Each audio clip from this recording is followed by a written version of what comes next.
tous, une nouvelle vidéo pour vous commenter la construction avec les instruments de géométrie de la toile d'araignée que vous aviez à faire comme exercice pendant ces vacances de printemps.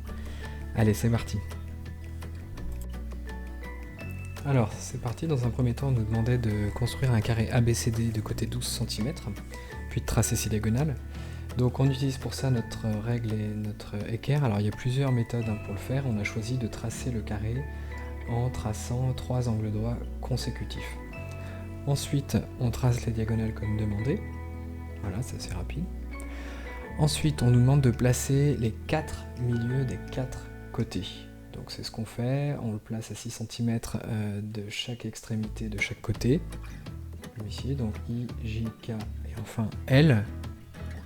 Ensuite, on place M au milieu de AI, on place Q au milieu de KC, puis on trace MQ.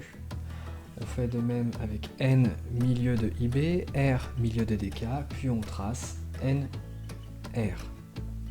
On continue, on place O milieu de BJ, S milieu de LD, puis on trace OS. L'étape d'après, c'est on place P milieu de JC, T milieu de AL, et on trace le segment PT. Ensuite, on trace facilement les segments IK et LJ. L'étape d'après, j'ai un petit peu ralenti pour bien comprendre ce qu'on nous demande. On nous demande de tracer la perpendiculaire AOS passant par J. Donc on met bien son équerre, un des côtés de l'angle droit de l'équerre le long de la droite OS. Le deuxième côté de l'angle droit, on le fait passer par J. Puis on trace la petite portion de droite entre ces deux objets. Et à partir de maintenant, on va refaire toujours la même chose. On va venir tracer une perpendiculaire à la droite d'après qui passe par le point qu'on vient juste de créer. Et d'ailleurs qu'ici on n'a pas nommé.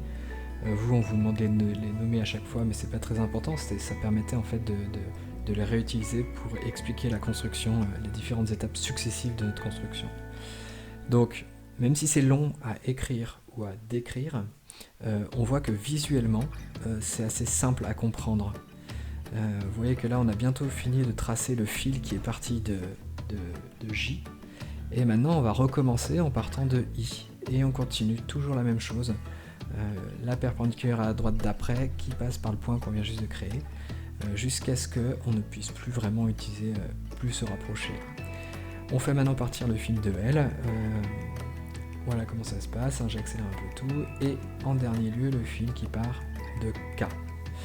On obtient ainsi enfin la fameuse toile d'araignée.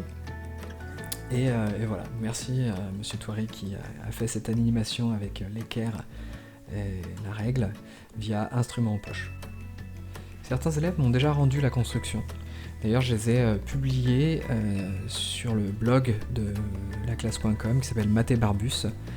Si vous aussi vous souhaitez voir votre propre production sur le blog, n'hésitez pas à me la rendre. Il y a un dossier dans l'article qui est indiqué. Vous pouvez téléverser via laclasse.com dans ce dossier votre construction et je les mettrai régulièrement à jour pour que vous puissiez voir votre réalisation en ligne. Je ne mettrai pas votre nom, je mettrai juste votre classe. Bon, j'espère que cette vidéo aura été utile pour vous. En attendant de vous revoir, portez-vous bien.